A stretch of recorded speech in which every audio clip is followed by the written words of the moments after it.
underscore the issue around transparency, and as the African American Advisory, our work was to look at how does this translate to the work within the schools and the school districts, and this is why we support this bill. Thank you. Next witness. Hello, my name is Jim Lanich. I serve as President of Education and Results Partnership and Director of Policy for California Business for Education Excellence. I'm also appointed by the State Board of Education to serve on the African American Advisory Committee. I'm a former school teacher for LAUSD for a long time, former administrator for Los Angeles. I was responsible for helping improve the 100 lowest performing schools in the Los Angeles basin. I'm a school improvement guy. We're curriculum instruction people.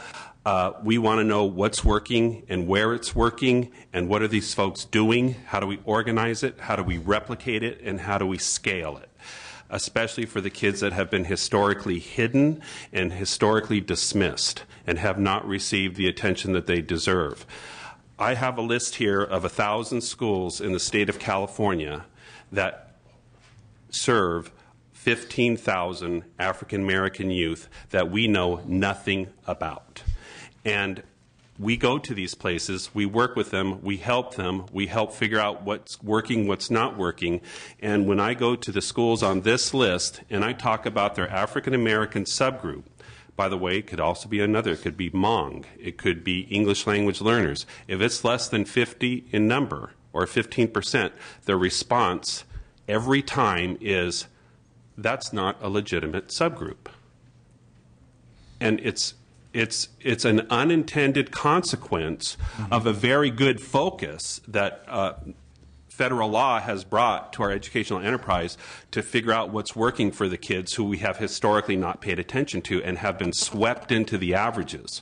These 14,000, almost 15,000 kids are swept into the averages and they're hidden. The jewel here is that there are folks all across the state who are succeeding with these small populations of kids who have been historically dismissed. We don't have any legitimate way of figuring that out, of who they are, what are they doing, and so we want to figure out the best practices of the schools that are getting results for these kids that have been hidden by our current system. So with that, I appreciate your attention to this matter today. Thank you, sir. Next witness. Hello, Katie Valenzuela with Public Advocates. And we just like to, we're in support of the bill. 512 really addresses a critical issue of equity in our state, and we are really happy for the African American Advisory Committee and the Senator for bringing this issue before the legislature. We are still, however, seeking one amendment to be clear for the sake of transparency where this reporting will happen. Will it be in the SARC? Will it be available online? That's something that we have yet to see be specifically articulated in this bill and that we would like to see. But we are still in support of the bill and urge your aye vote. Thank you. Thank you. Next witness. Good afternoon. Martha Zaragoza Diaz. I'm representing Californians Together, and we support the bill. We believe that this data that will be provided by 2 districts on other vulnerable student groups will be very helpful in identifying where they need to provide additional services, educational services. So we support the bill. Thank you. Thank you. Next witness. Any other witnesses in support? Witnesses in opposition? Questions from members? Ms. Buchanan. Yeah, I'm really struggling with the bill because I think we need to meet the needs of all students. But in my district, most of our elementary schools have 720 students, some have 1,000.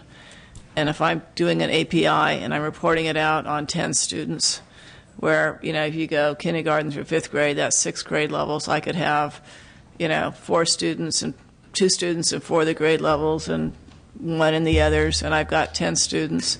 And I really, my concern is not that we don't focus in on those students, because we need to. I mean, what all schools should be doing is taking a look at the performance of all students that aren't meeting standards or whatever and figuring out ways to help them. So that should be done irrespectively. But if I'm reporting that out to the public, and I'm reporting an API out for 10 students out of that 1,000, I could have an API of 600 one year, 800 the next, 700.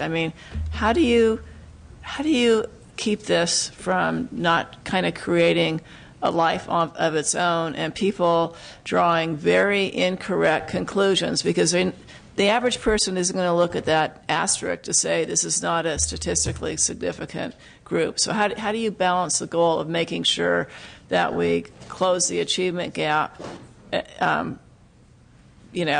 on different demographics with the public's interpretation? Because right now, I think the public's interpretation is, it's hard to, there's a lot of incorrect assumptions out there as it is over these tests. Jessica, and then Jim Lanich.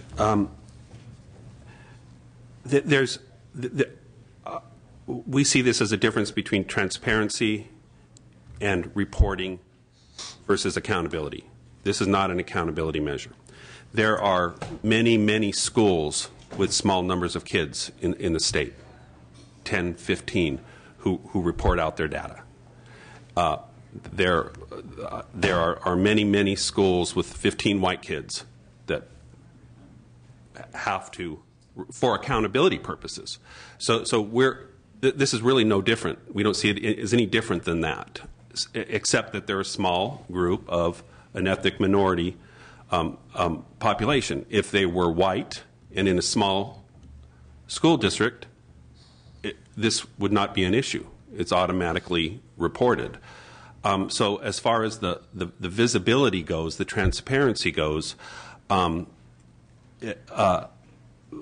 we're looking for the successes. We're looking for who's hitting it out of the ballpark with these kids, and we can't get at that without more transparency in the system. I would suggest that your successes, if you have a school that say got 2,500 high school kids and you're basing an API on 11 students, it's going to be pretty hard to figure out what the difference is on those 11 students. And I understand there are lots of school districts in the state that have, that are single school districts or schools that have small enrollments. I'm just trying to figure out how you do it. If I may add that any time there is a reporting number, the work at the school site then is to look at what created that number in the sense of the number of students. When you talk about if there's 11 African American students in a school of 700 and you have an API score, it doesn't just stop at that score. What it does is say that now let's look at them as an individual. What is it that we're doing? What's happening within the school site?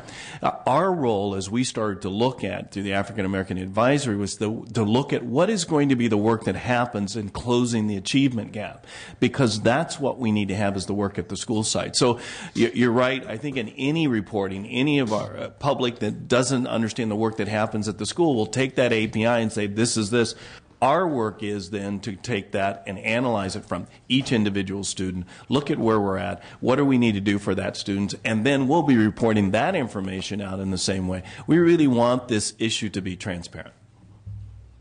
You're saying that schools right now don't have the ability to take a look at the scores of different subgroups? We don't have is a public reporting policy that says here we are, this is what we need to do when students are under the 50 that are apart, which constitute. May I also add what's happening in school district, even in an individual school, if there's 10 students and we're not reporting it and another school's 10, they look at the district composite. If the district composite then becomes over 50, there is a reporting.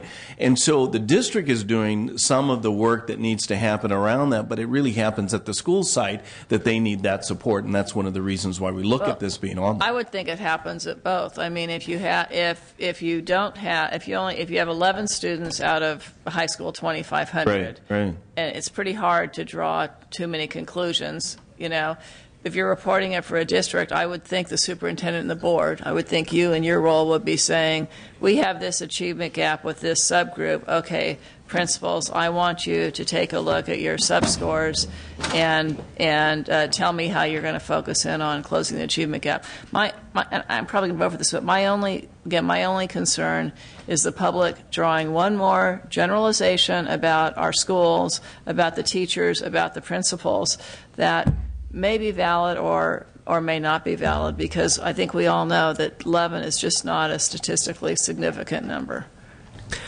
Ms. Butler. Yes, I have a question. A couple of the superintendents in my district are concerned about the number of students. It's a statistically small group of people, but also the privacy issues, and that if there are 11 students in a school of 700, you can delineate fairly clearly who might be where, and they have expressed those concerns to me. So what are your thoughts on that? I think I'll just say that one of the things that we were hoping is we do want students to be transparent in the sense that we know who the students are and where they're performing. We also dealt with the issue about looking at the privacy issue and that apart, but at the same time with leaving no child left behind, we need to know who the students are, what is it that they need, and we believe that through this process it will allow the schools, the teachers to kind of look at who those students are instead of statistically grouped in the masses, and that's really important as we start to look at that. So falls within federal compliance of FERPA, of the confidentiality of student data records. So it's completely legal. Again, this is if the school only had 11 or 15 or 20 kids, then the data is automatically reported out. What this does is bring transparency to the subgroup of a small number. So it's like I said earlier, if it was an all one ethnic minority school that had 11 kids, this would automatically happen. So and the privacy there is completely within federal guidelines. So this is false. This does not violate any of that. Mr. Williams and then Ms. Carter. I do have some of the same thoughts as Assemblymember Buchanan about statistical significance, but I do think that individual school districts can look at what that number is, what the N number, the sample size is, and can cautionary not rely on data that has a too small of an N. And because Assemblymember Eng isn't here, I'm going to channel him for a moment because what he would probably say and what I will agree with is that breaking down these numbers into smaller groups is particularly necessary for looking at the performance and needs for certain Asian ethnicities. Because what is often too often is the case is that you will look at these scores for all Asian ethnicities and everything looks fine. But then if you're looking at data in a more precise manner, you'll find out that many Asian ethnicities are needing the same kind of community support that would be shown if we were looking at those subgroups. So I just want to appreciate the author for bringing up an issue that is important for us in the API caucus as well. Ms. Carter. Yes, thank you. You said you had a list of 1,400 students. Schools. Have you been able to identify pockets of students at those schools, and if so, have you been able to develop programs and replicate them for use?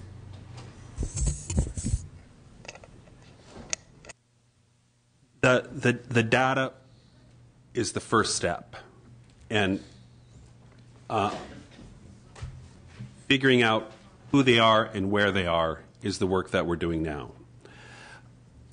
Bringing a consciousness to the schools that every child matters, not just your legitimate subgroups. That every child matters. That I thought that's what we believed all the time. You're telling me that that's not what we believe. I'm telling you, I'm in schools every day that are on this list that I talk about the performance of their African American kids, and they say they are not a legitimate subgroup. You're kidding me. No. Thank you, Ms. Carter. Mr. Norby. I'm mixed on this bill. On the one hand, 50, okay, go down to 10, 5. It's kind of an arbitrary number, and maybe it would help some of the smaller schools. On the other hand, I've always been troubled, and I'm increasingly troubled by the categories themselves and how you get them.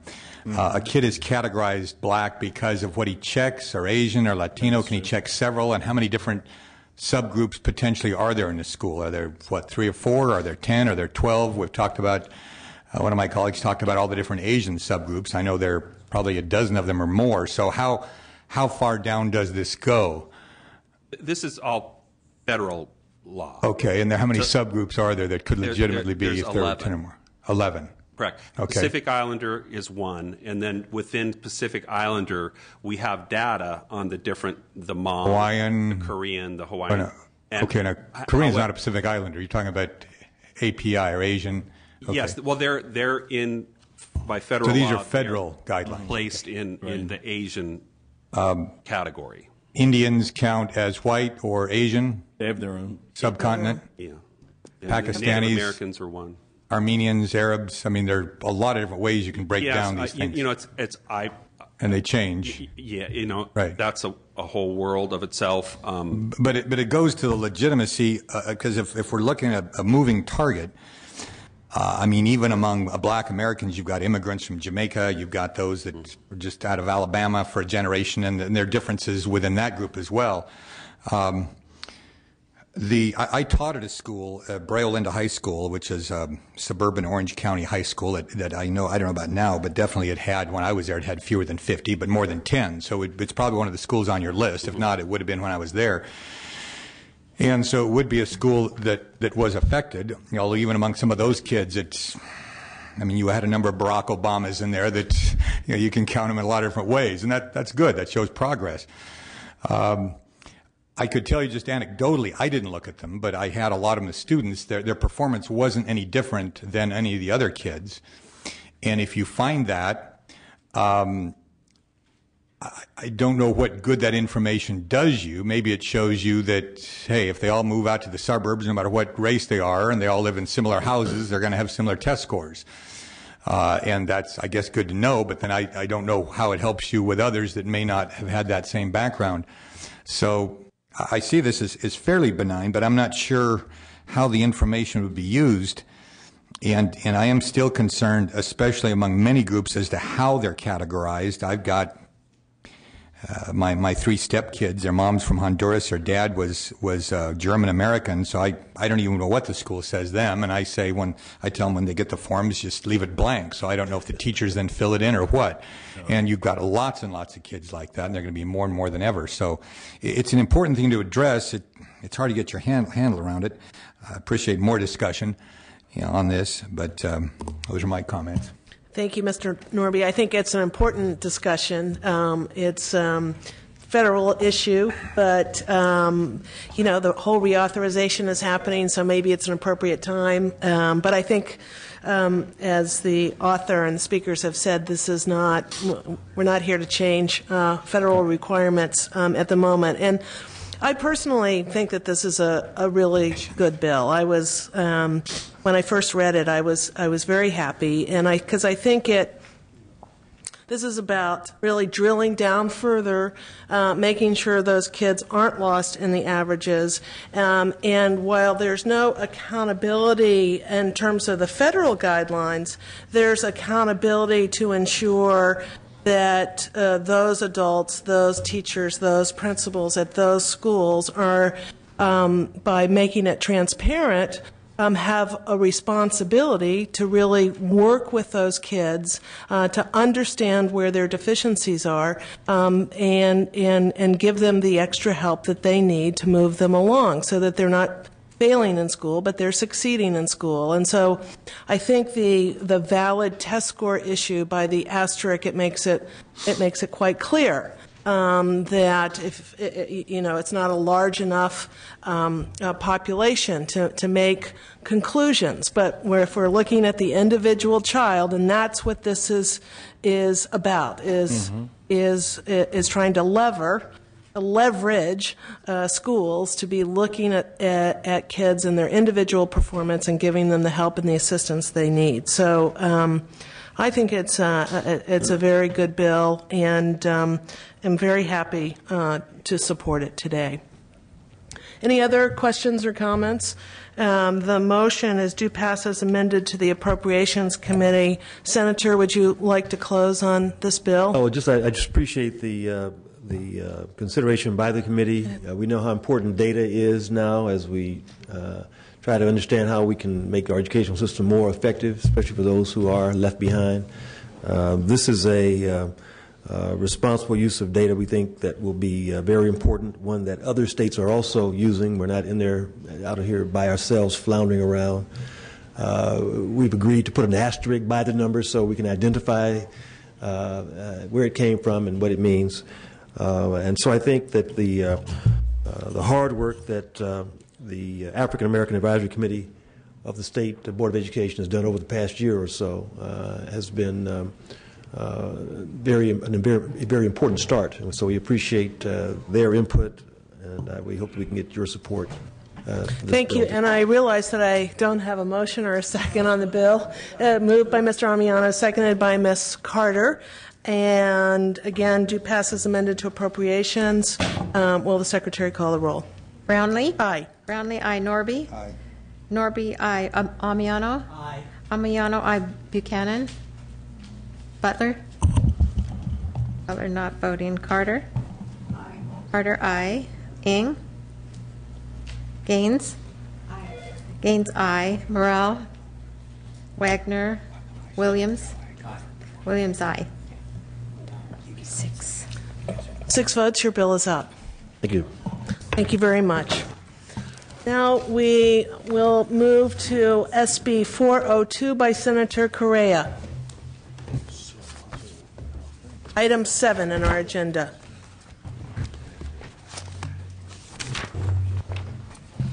Welcome, Senator. Thank you, Madam Chair, and honorable members of the committee. SB 402, called the 21st Century Curriculum. It's actually not my idea, but the idea brought to me by some of Ms. Norby's comments in Orange County, fellow school teachers. And essentially, in order for California, the 8th largest economy in the world, to compete in the 21st century global market and address complex economic, political, social, environmental issues, our public education system must provide students with a well-rounded education that integrates critical thinking and problem-solving, communication, collaboration into all academic core context areas, including English language, arts, math, history, social science, visual, performing arts, and world languages. Specifically, what the bill does is it'll require each curriculum framework adopted by the State Board of Education to describe how academic content can be taught to build specific skills into and across these subject areas. I have with me many in support. Thank you. First witness in support of the Senator's bill. Erica Hoffman on behalf of the California School Boards Association. We are very much in support of this. We see this as one of those steps that is going to provide the interconnection between various subjects for students, but also hopefully to provide the excitement for students so they can actually see where creativity does link to where they're learning, how this will eventually play out within their educational career. So we are very much in support and would greatly appreciate your yes vote on the measure. Thank you. Thank you. Next witness in support. Pamela Gibbs, representing the Los Angeles County Office of Education. We appreciate the authors carrying this measure. We know that broadening the curriculum will help reduce the achievement and skills gap that some students experience today, and we urge your strong support for this bill. Thank you very much. Next witness. Sherry Griffith with the Association of California School Administrators. Currently, the frameworks provide an essential function for teachers to help describe what standards are all about. It does include some guidance for pedagogical strategies and assessment strategies and universal access. But what is lacking is taking it that next step. And I think with the new Common Core, the English language arts standards in particular, there is a real focus on technical literacy now and a real focus on more collaborative project-based efforts on the part of students. And I think it's going to take a higher bar. And we think that the advancement of this measure will help us to implement Common Core. Thank you. Christine Bertrand with California Science Teachers Association. We really support this bill in an effort to prepare students for the jobs and the skills that will be necessary in this coming century. Thank you. Fred Jones, California Council for the Social Studies, and this does come from the Partnership for 21st Century Skills from employers who are concerned about the soft skills that future employees and entrepreneurs so desperately need and unfortunately lack a lot of times because of a narrowing of our curriculum over the last decade plus. So these 4 skill sets are things that employers believe are very important, and that's why our frameworks need to include them. Thank you. Thank you. Other witnesses in support? Patty Scripter, California State PTA. We believe it's timely and needed. We're in